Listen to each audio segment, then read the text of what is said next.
Programa Examinando as Profecias. Apresentação: Marcel Carduz.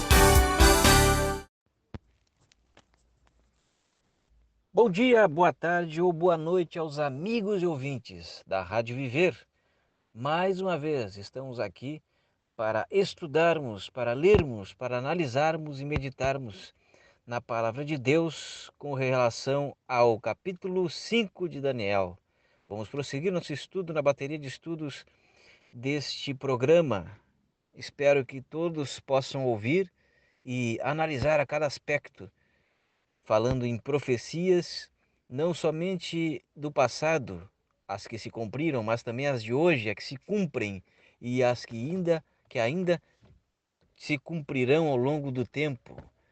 Pois, de acordo com a palavra de Deus, aquele que há de vir, virá e não tardará. Vamos orar então, assim como nós estamos, onde estiverem, seja nos seus veículos, indo para o trabalho, nas suas casas ou em qualquer lugar, que possamos separar um tempinho para que possamos pedir a Deus em oração e iluminação do seu Santo Espírito, que Ele tenha misericórdia e nos conceda. Vamos orar assim como estamos. Senhor Deus, agradecemos, Senhor, por tudo, Senhor, que o Senhor tem feito por cada um de nós. Pedimos, Senhor, que neste breve estudo possamos analisar cada aspecto e que possamos nos alimentar da Tua Palavra, a fim de que a cada dia mais nos esforcemos em agir em obediência à Tua Palavra, Senhor, porque sabemos que este é o nosso dever e que isso vai nos fazer de fato felizes no final de tudo e mesmo hoje. Ilumina-nos, Senhor, para que entendamos tudo. Em nome de Jesus. Amém. Muito bem, meus amigos. Vamos então prosseguindo. Lembram que nós, no último programa, verificamos o capítulo 4 de Daniel. E no capítulo 4, nós vimos que Nabucodonosor teve um sonho um tanto quanto estranho. Ele sonhou com uma árvore gigantesca e que essa árvore sustentava todos os seres viventes da terra. Só que essa árvore, de acordo com o ser que lhe avisou em sonhos, ela tinha que ser cortada e tinha que ser amarrada com cadeias de bronze, e ela deveria permanecer amarrada durante 7 tempos ou 7 anos.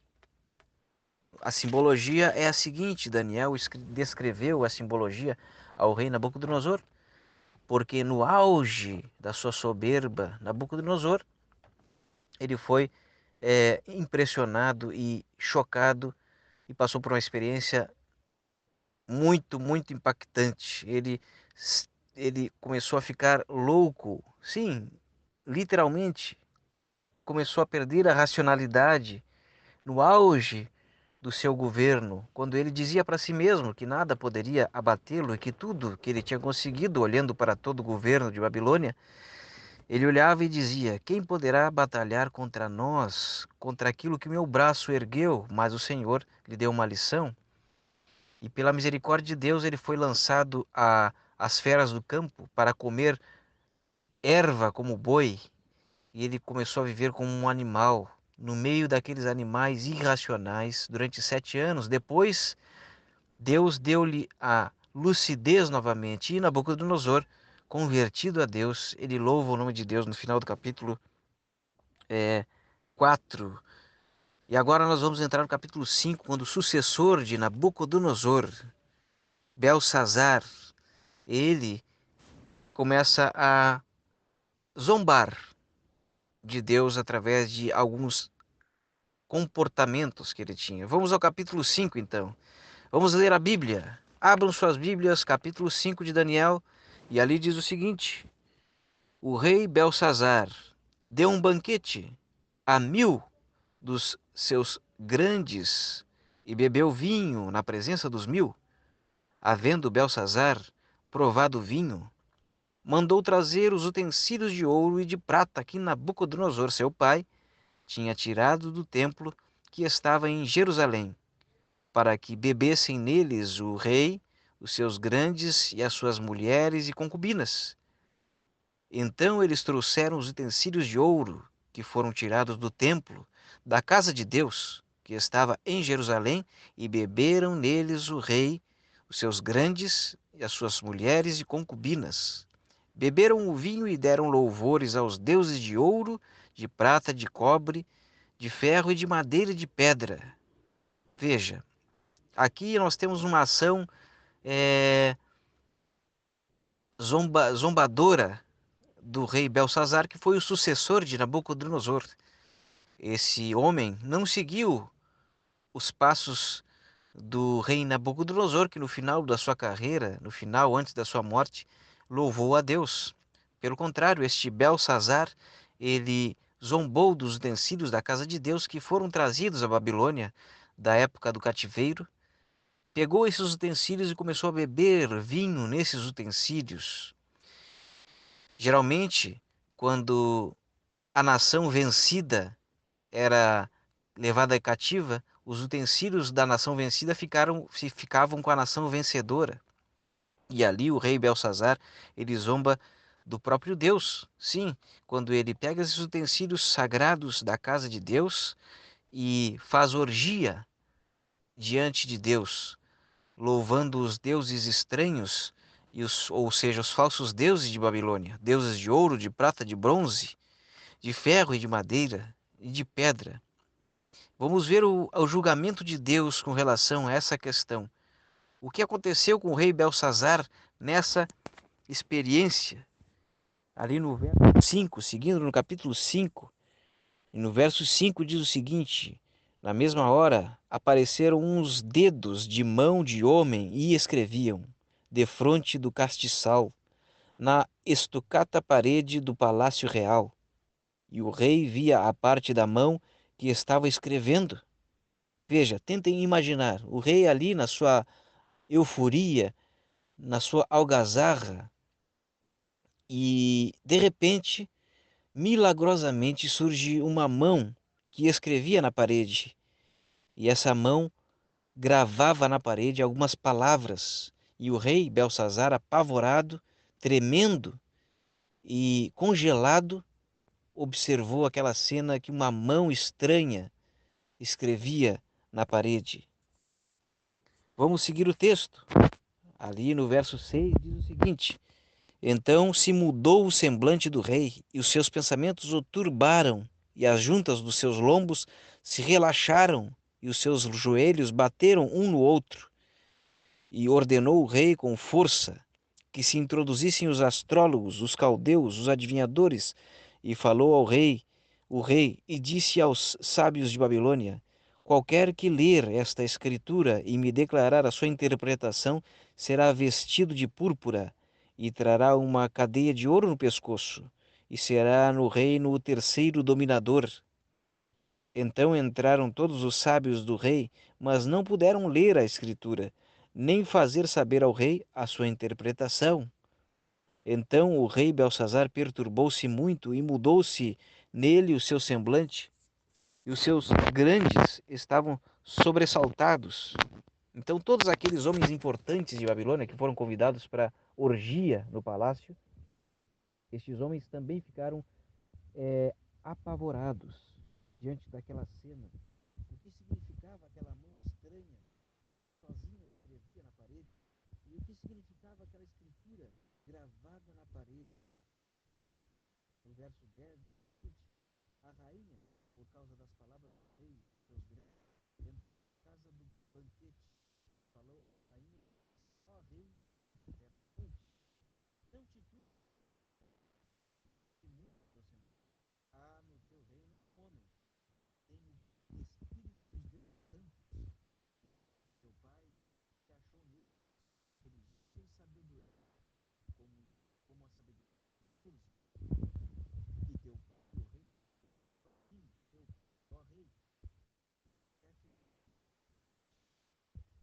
trono, talvez,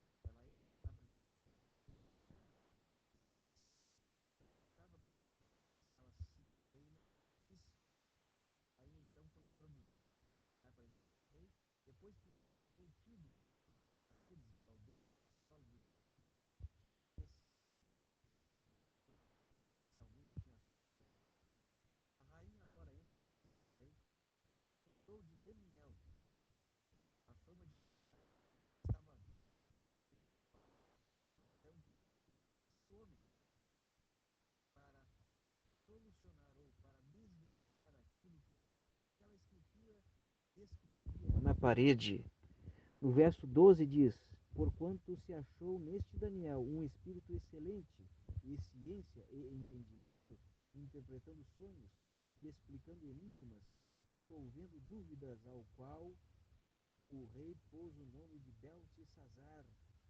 Chame-se, pois, agora Daniel, e ele dará interpretação. Então Daniel foi introduzido à presença do rei. Falou o rei e disse a Daniel: és tu aquele Daniel dos cativos de Judá, que o rei, meu pai, trouxe de Judá? Tenho ouvido dizer a teu respeito. Está em ti a luz e a excelente sabedoria de ti. Acabam de ter esta escritura e me fazerem saber a sua interpretação, mas não puderam dar a interpretação destas palavras. Eu, porém, tenho ouvido dizer de ti que podes dar interpretações e solver dúvidas. Agora, se puderes ler a escritura, fazer saber a sua interpretação, serás segura, terás saber ouro. Quanto disse rei, tua dádiva,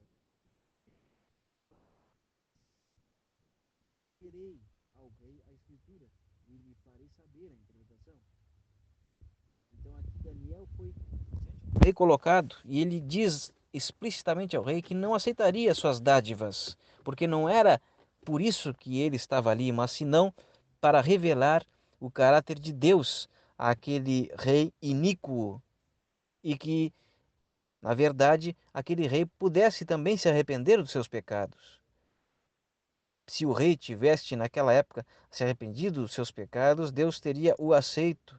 Então Daniel aqui não estava com interesse de ganhar coisas e de riquezas, mas estava tão somente para representar a Deus diante daquele rei. Então respondeu Daniel e disse na presença do rei: as tuas dádivas fiquem contigo. É o que diz o verso 17, como já lemos, passando para o verso 18. Ali diz o seguinte: ó rei, Deus, o Altíssimo, deu a Nabucodonosor teu pai o reino e a grandeza e a glória e a magnificência. E por causa da grandeza que lhe deu, todos os povos, nações, línguas tremiam e temiam diante dele. A quem queria, mandava, e a quem queria, dava vida, e a quem queria, engrandecia, e a quem queria, abatia. Mas quando o seu coração se exaltou e o seu espírito se endureceu em soberba, foi derrubado do seu trono real e passou dele a sua glória. E foi tirado dentre os filhos dos homens o seu coração, feito semelhante ao dos animais do campo, e a sua morada foi com os jumentos monteses, e fizeram-no comer erva como os bois, e pelo orvalho do céu foi molhado o seu corpo, até que conheceu que Deus, o Altíssimo, tem domínio sobre os reinos dos homens e a quem quer constitui sobre eles. E tu, seu filho, Belsazar, não humilhaste o teu coração, ainda que soubeste de tudo isso. Daniel aqui então vai conscientizar o rei, no caso Belsazar, que era descendente de Nabucodonosor no trono, e ele vai dizer que o rei, depois de saber todas essas verdades com relação ao seu antecessor, Nabucodonosor, mesmo assim ele não deu glórias a Deus, e nem sequer louvou e reconheceu que Deus é dominador. Ele não só não reconheceu, como zombou de Deus, tomando bebida e fazendo orgia com seus utensílios. O verso 23 diz o seguinte: e te levantaste contra o Senhor do céu, pois foram trazidos os utensílios da casa perante ti, e tu, os teus grandes, as tuas mulheres, as tuas concubinas, bebestes vinho neles. Além disso, destes louvores aos deuses de prata, de cobre, de ouro, de ferro, de madeira, de pedra, que não veem e não ouvem, nem sabem, mas a Deus em cuja mão está a tua vida e todos os teus caminhos, a ele não glorificaste. Essa é a loucura do homem. Vamos dar uma pausa aqui. Esta é a loucura do homem. Quando glorifica qualquer outra coisa, no caso aqui, coisas inanimadas também, como figuras de prata, de ouro, de bronze, quer de qualquer material, e não louvamos ao Deus Criador, aquele que tem nossa vida, aquele que nos doa a vida, nós cometemos loucura. O verso 24 diz: Então dele foi enviada aquela parte da mão e escreveu esta escritura. Esta, pois, é a escritura que se escreveu. Daniel, então, aqui vai decifrar a escritura. Depois que o rei cometia a sua orgia e idolatria, Deus então vai promulgar um juízo àquele rei, àquele reino. Vamos ao que diz a escritura na parede. O verso 25 diz: Daniel leu a escritura e disse: essa é a escritura que se escreveu Mene, Mene, Tekel e Parsim. Esta é a interpretação daquilo. Mene, contou Deus o teu reino e o acabou. Tekel, pesado foste na balança e foste achado em falta. Pérez, dividido foi o teu reino e deu-se aos medos e aos persas. Veja, aqui nesse exato momento, enquanto Daniel decifrava o reino, a profecia de Daniel capítulo 2, quando o reino de Babilônia passaria aos medos e aos persas, quando a cabeça de ouro seria derrubada e viria agora os peitos e os braços de prata, que simbolizavam a Medo-Pérsia, estavam agora se cumprindo diante do rei Belsazar. A profecia se cumprindo na história. Veja, então mandou Belsazar que vestissem Daniel de púrpura e que lhe pusessem uma cadeia de ouro no pescoço e proclamassem a respeito dele que havia de ser o terceiro dominador do reino. Naquela mesma noite foi morto Belsazar, rei dos caldeus, e Dario, o Medo, ocupou o reino na idade de 62 anos. Aqui o reino de Babilônia cai para dar espaço ao reino da Medo-Pérsia. A profecia de Daniel capítulo 2 estava ali se cumprindo diante dos olhos de Daniel e do rei Belsazar. Então, esta profecia bíblica, ela é verdadeira e nós vamos alongando ela até os nossos dias e nós vamos ver nos nossos dias que a profecia está a se cumprir.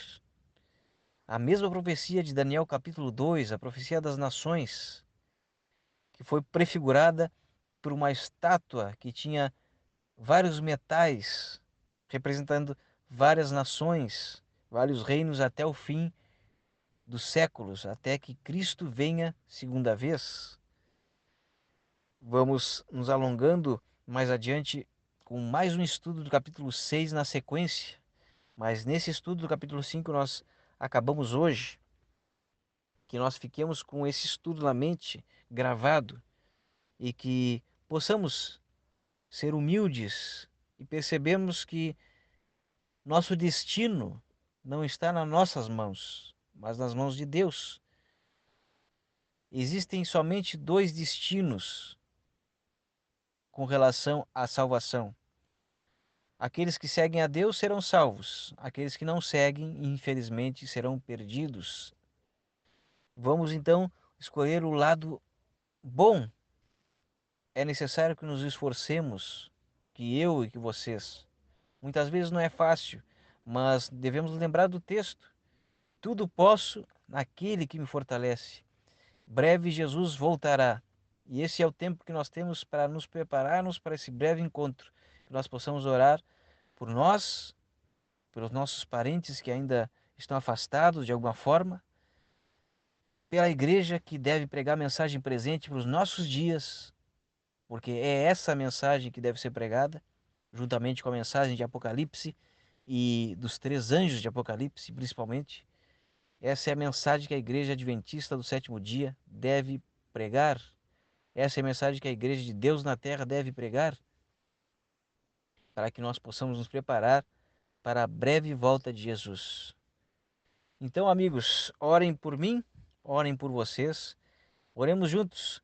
Até uma próxima, um abraço. Rádio Viver, transmitindo esperança.